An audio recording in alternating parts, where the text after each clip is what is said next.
Hey lady, welcome to the Postpartum on Purpose podcast. If we haven't met, my name is Anne Marie and I'm wife to James and mom to 4 beautiful kids, ranging from 9 down to 1 with 1 on the way.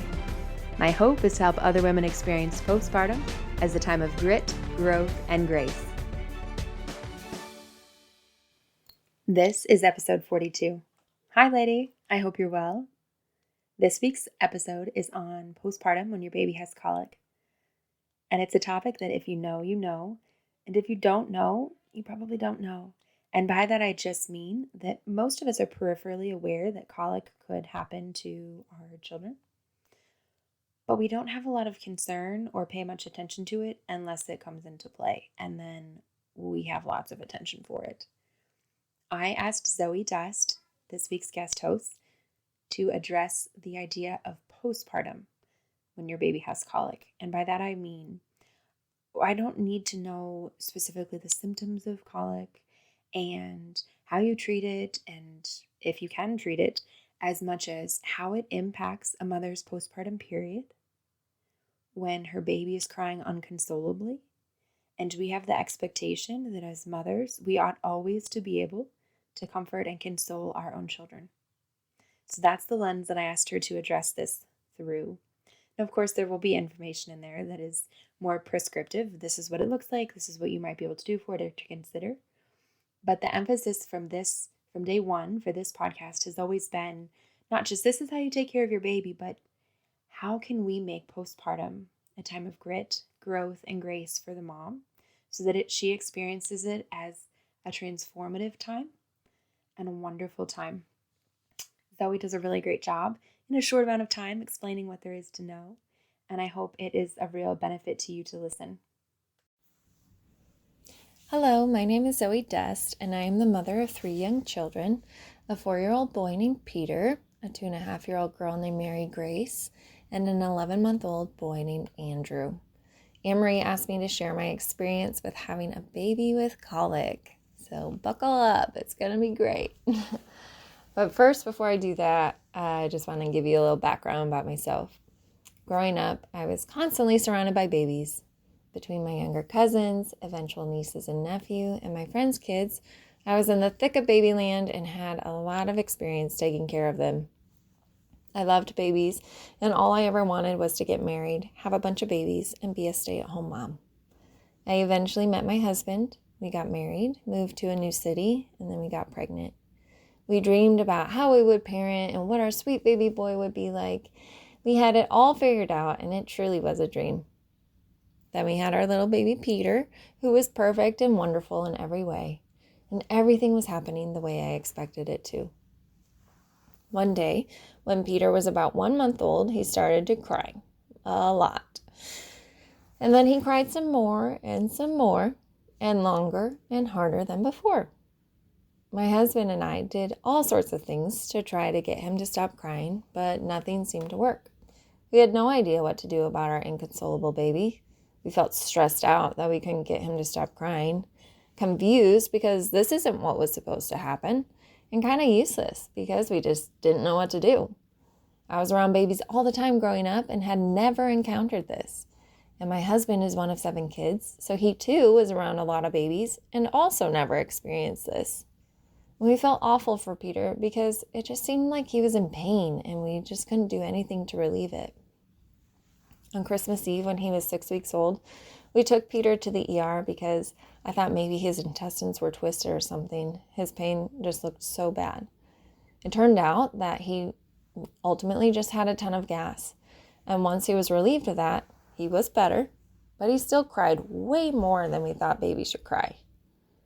At his next well child appointment, we shared everything with his pediatrician, and she deduced that he probably had colic. According to the Mayo Clinic, colic is defined as crying for 3 or more hours a day, 3 or more days a week, for 3 or more weeks. There's also no real explanation for why a baby has colic, which just drove me crazy. She also discovered that he had something called anal stenosis, which means he has a very hard time passing gas or having bowel movements on his own and would need our help in order to do these things.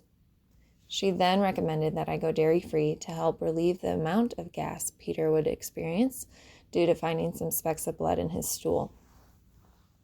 After the appointment, my husband and I found out that it was super helpful to give it a name and have some clarity about what was going on. But man, this was just not what we had quote unquote signed up for.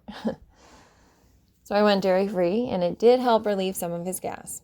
We tried the gas drops and gripe water and all those get rid of your colic sorts of things, but none of those really worked for us. The only other thing besides going dairy-free that made any sort of difference was using the Free-to-Baby Windy tubes to help physically get the gas and the poop out. I also realized that he couldn't cry while he was eating, so I would nurse him from 5 to 8 p.m. every day. I think I did that for about 2 or 3 months, which is a lot. I also just felt a ton of pressure to stop Peter from crying because I was his mom. I should know how to console my own baby. I didn't know what to do, so that just wasn't helpful, feeling kind of like I am not a very good mom because I can't get my baby to stop crying. This is unhelpful when you're trying to breastfeed and keep your milk supply up and you're trying to heal from giving birth. Meanwhile, your hormones are going all over the place. I was also scared to leave him alone and let him cry on the ground because I was so concerned about our bonding and him trusting me and him forming a healthy attachment to me, which then increased the pressure and also the energy it took to constantly be holding him. There were moments when I would be crying alongside Peter, begging God to heal him of his gas issues and his colic. And because it was COVID, and because we hadn't been able to form a community before COVID happened, I didn't have a local support group. Yes, our parents came after Peter was born to help out, and that was super helpful. But I didn't have the day-to-day, extended period of time help that I think I really needed. I didn't really know anyone who had a colicky baby either, so no one could give me any advice or encouragement.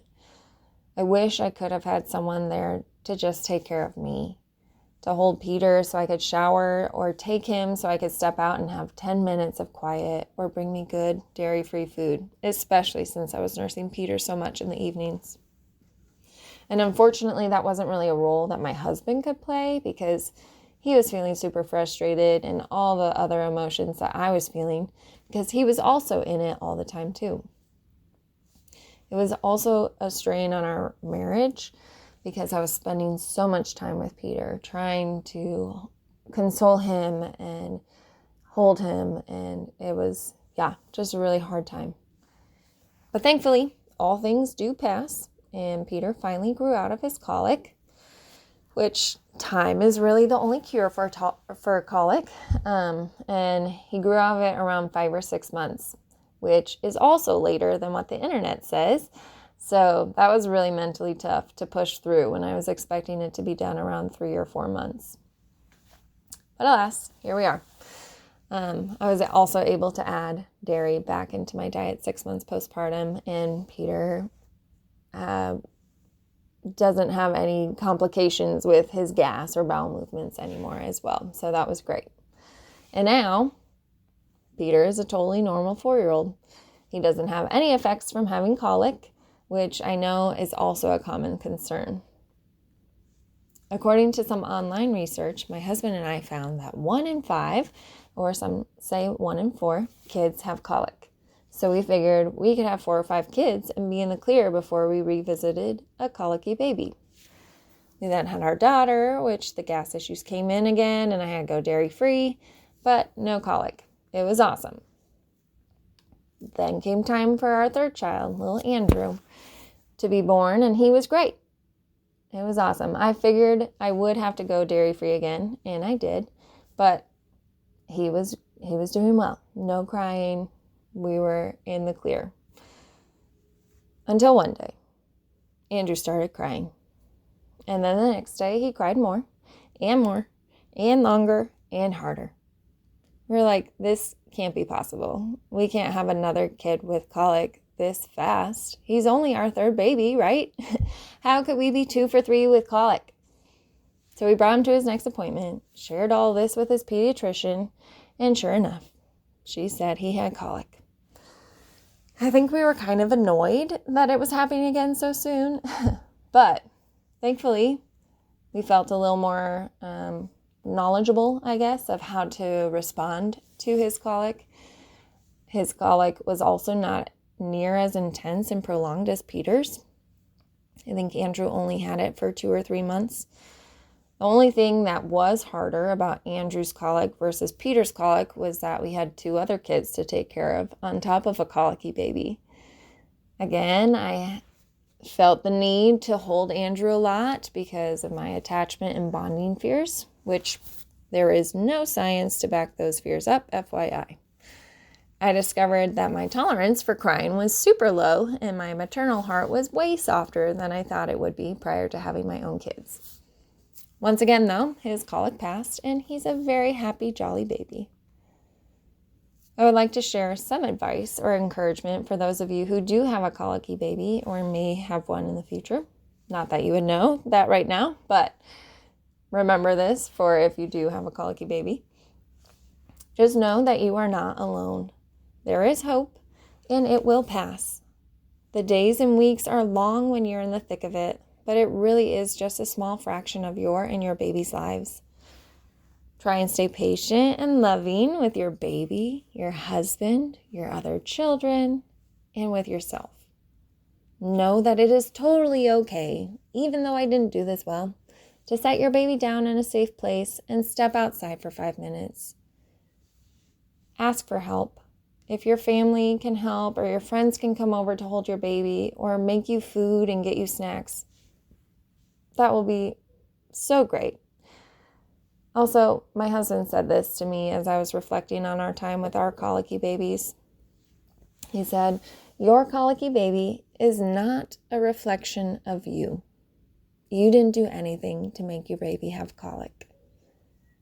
And for those of you who know someone with a colicky baby, try and support them the best you can through service and simply praying for them. Maybe that's bringing the older kids to the park or to play outside so mom doesn't have to worry about the big kids and can focus on baby. Maybe that's going over and holding baby so mom can go for a walk alone or take a shower or do something that brings her life. Maybe that's setting up a meal train for her for every night of the week and asking that people bring good snacks along with dinner. Or maybe it's simply to just sit with her and let her share her experience with you. I want to leave you with something our pediatrician told us, which I have no idea if there's any science to back this. I think maybe not, but it definitely made me feel better. She said that people who are colicky babies are more intelligent. So, again, I have no idea if that's true. I think all 3 of my children are pretty smart, but it definitely made me feel a little better in the moment. And lastly, you are a great mom, and you can do it. Thank you, and God bless you on your parenting journey.